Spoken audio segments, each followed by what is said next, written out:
Anda kembali bersama kami di obrolan malam. Saya mau nanya ke Mbak Arizety. Mbak Arizety, jadi ketika masuk dan sudah masuk ke politik, apakah kemudian melihat bahwa oh ya saya aman, nyaman dan saya cocok di sini, atau adakah justru tantangan-tantangan lain? Wah, ini bukan dunia perempuan deh, ini politik ini terlalu berat dengan segala dinamika dan berbagai hal bicara soal bangsa dan negara, berat tentunya.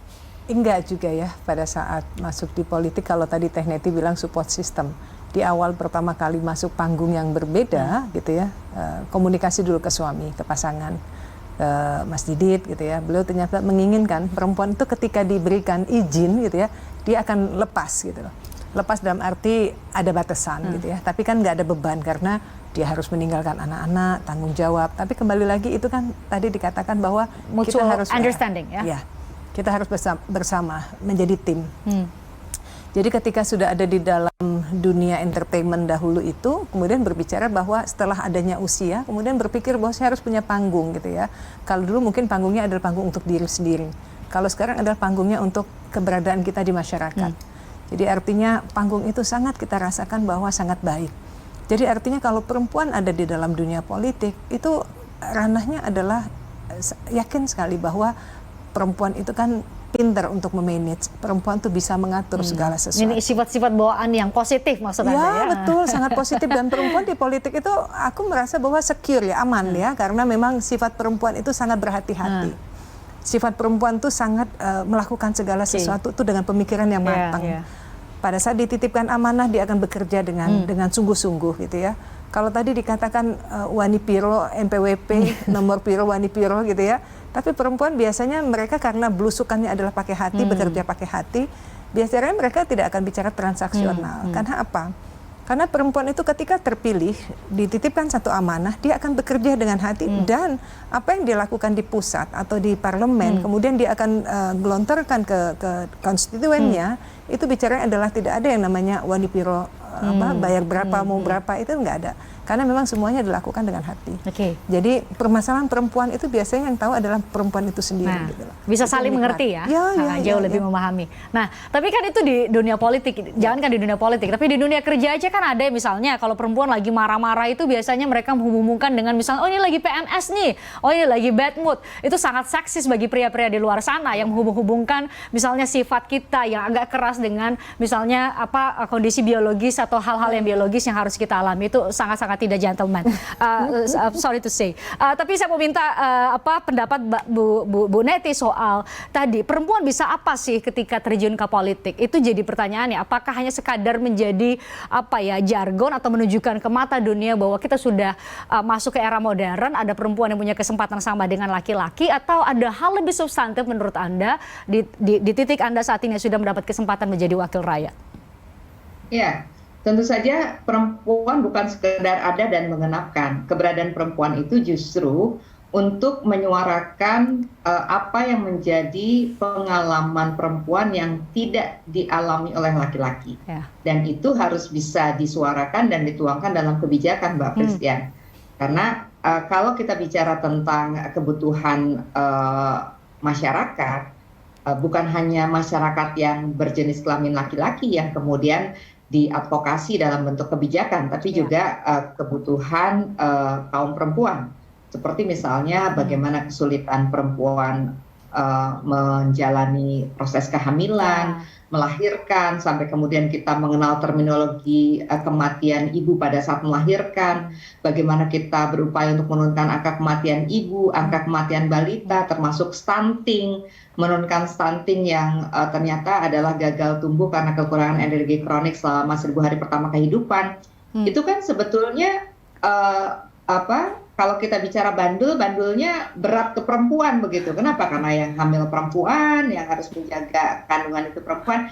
Sehingga jika pengalaman pribadi perempuan yang tidak pernah dialami oleh laki-laki tidak disuarakan dan tidak dikawal, tidak diadvokasi dalam kebijakan, tentu ini akan menjadi beban negara. Kenapa? Karena permasalahan perempuan akan menjadi permasalahan bangsa, dan permasalahan bangsa tentu saja akan sangat menyulitkan perempuan, begitu ya. Kebijakan yang tidak berpihak pada perempuan tentu akan berdampak pada multidimensi. Nah, oleh karena itu ketika seorang perempuan sudah masuk ke ruang politik ya, apapun dalam konteks saya dan Mbak Arjeti sebagai legislator, maka kita harus mengawal kebijakan yang berpihak kepada perempuan begitu. Nah, inilah yang kemudian menjawab apa yang ditanyakan oleh Mbak Pristian tadi, apa yang bisa dilakukan. Nah, mulailah kita menjalani peran tadi dengan mencermati kebijakan, dengan mencermati anggaran, dengan menjalankan fungsi pengawasan.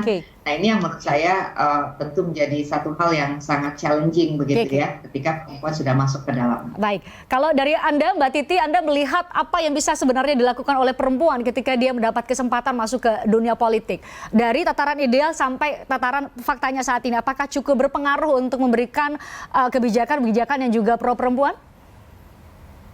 Ya, ini memang Mbak pertanyaan yang juga khas, banyak ditanyakan di masyarakat kita, tetapi kalau Mbak Pristian kan sebenarnya pertanyaan yang memberikan tantangan ya untuk lebih kontributif. Tetapi kalau di masyarakat kita, pertanyaan itu tendensius.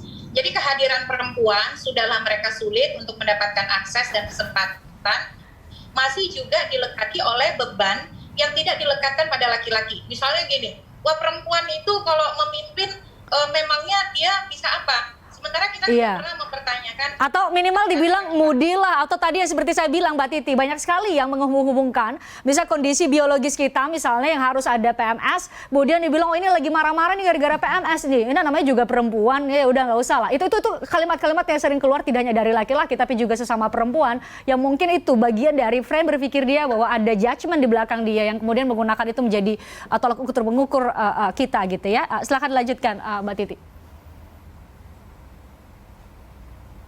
Ya, karena tadi perspektif dan paradigma diskriminatif itu dilekatkan terus, termasuk ketika perempuan masuk ke dalam kepemimpinan. Nah, oleh karena itu ada 3 keuntungan setidaknya kehadiran perempuan dalam bidang politik. Satu, dia memperkokoh demokrasi. Karena dalam sistem demokrasi kan adalah bicara representasi, di mana setengah dari populasi Indonesia adalah perempuan. Nah, kehadiran perempuan mengokohkan demokrasi yang dianut oleh Indonesia, di mana semua warga harus terwakili. Apalagi kemudian ketika bicara jumlah, di mana perempuan sangat signifikan. Yang kedua adalah tadi dibicarakan banyak. Ada banyak paradigma, pengalaman khas yang itu tidak bisa diwakili kalau itu bukan perempuan yang membicarakan. Masuk pengalaman reproduksi dan seterusnya. Jadi ini yang kemudian menjadi penting dihadirkan. Yang ketiga Mbak Pristian, ini tidak banyak dibahas. Soal anggaran misalnya dalam tata kelola bernegara. Ternyata perempuan itu lebih memahami soal pengelolaan anggaran yang efektif, yang kemudian bisa membangun pendekatan yang lebih komprehensif, holistik. Nah, itu juga berlaku misalnya di dalam penyelenggaraan pemilu. Perempuan penyelenggara pemilu ternyata dalam banyak studi, sebagai contoh ini ilustrasi ya, mampu menghadirkan anggaran yang lebih inklusif. Nah, artinya apa? Bahwa kehadiran perempuan dia bisa kontributif dalam banyak hal. Bukan hanya pada kelompoknya saja yang memang banyak mengalami misalnya alienasi ya, keterbatasan akses, keterbatasan kesempatan dan lain sebagainya, dan itu bisa dipahami oleh perempuan. Ketika mereka sulit mendapatkan akses, mendapatkan kesempatan, dan mereka berada dalam posisi-posisi strategis, mestinya mereka lebih menghadirkan sensitivitas untuk memberikan kesempatan akses itu pada perempuan lain. Tapi yang kedua, pendekatan dia itu cenderung komprehensif. Dia akan melihat ini karena mereka sering berhadapan dengan situasi sulit, yang itu dihadirkan kesulitannya bukan hanya dalam satu aspek. Jadi kalau ditanya perempuan bisa apa, dia bisa banyak hal. Karena dia hadir bukan hanya dirinya, tapi juga menjawab persoalan-persoalan yang ternyata juga terbatas dihadapi oleh perempuan-perempuan lain. Baik, itu poinnya. Terima kasih Mbak Titi, terima kasih Bu Deti, terima kasih Mbak Arjeti sudah bicara banyak dan membuat kami para perempuan Indonesia tentu bangga. Ada yang berhasil masuk ke dunia politik, tentu yang menjadi PR dan terus-menerus menjadi tugas dari ibu-ibu semua adalah untuk menunjukkan kualitas kepada siapapun gendernya, mau laki-laki atau perempuan, dengan segala judgement yang ada di kepalanya atau stigma di kepalanya, itu kita mampu berkualitas dan kita mampu untuk memberikan kontribusi besar dalam kehidupan sosial, kehidupan rumah tangga maupun dalam kehidupan konteksnya kehidupan berbangsa dan bernegara. Selamat hari Ibu sekali lagi. Terima kasih sudah nonton. Saya Pristian Grich. Sampai jumpa. Selamat hari Ibu, Teteh. Tertarik dengan diskusi saya dengan para narasumber? Saksikan obrolan malam dengan topik-topik menarik lainnya. Jangan lupa subscribe ya. channel YouTube Berita 1. Like, komen, dan share video ini ya. Terima kasih.